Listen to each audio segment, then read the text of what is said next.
Hey everybody, welcome back again to Ken Tamplin Vocal Academy, where the proof is in the singing. I'm doing a series on people asking me questions about the voice and about singing, and I'm doing my best to use 35 years of touring experience and teaching experience to answer those questions as responsibly and as best as I can. The next question that I have is, it's kind of cute and I totally identify this. When I sing alone with a song that I love, I think I sound pretty good, but when I sing alone, I suck. Why?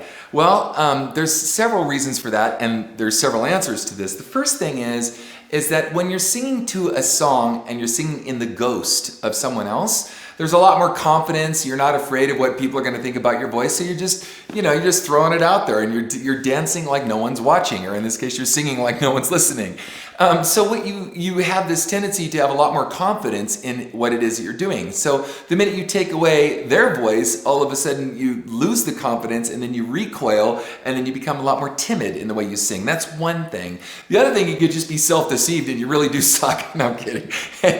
And what you think sounds good singing with your favorite artist really isn't as good when you take it away. And there's some truth to that, and maybe there's not some truth to that. But the reality of it is it's cool to sing into your favorite artist and whatnot, and then little by little, nurture your way away from that and get off the if you know what I mean, and do this on your own. So, but the other part to that too is if you're singing, it's always a good thing, right? You're happy and you're enjoying what you're doing, and then just try and just do just a verse, or maybe a verse and a chorus or something, record yourself and listen back and see how you sound. Now, also too, there's other environments. If you're singing in the bathroom, there's that old adage, oh, I always sound so much better when I'm singing in the shower. Well, that's also because a lot of showers and bathrooms have room reverb. So it randomizes error. You don't hear your sharps and flats as much, and you can sing more boldly, and you don't think anyone's listening, like I said. There's a lot more confidence in that.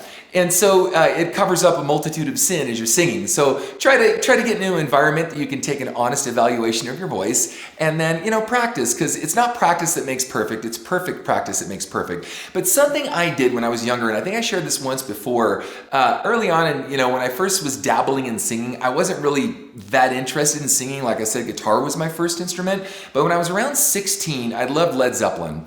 And I loved songs like Stairway to Heaven, right? I admit it. I was one of those guys that went into the guitar store, no, don't play Stairway to Heaven. It's like everybody's playing Smoke on the Water or Stairway to Heaven at that point, and those years. And so what I do is I bought these two really cheap audio cassette recorders, and for you younger people out there who don't know what that is, they actually had these little things called cassettes, and you could record on them, whatever.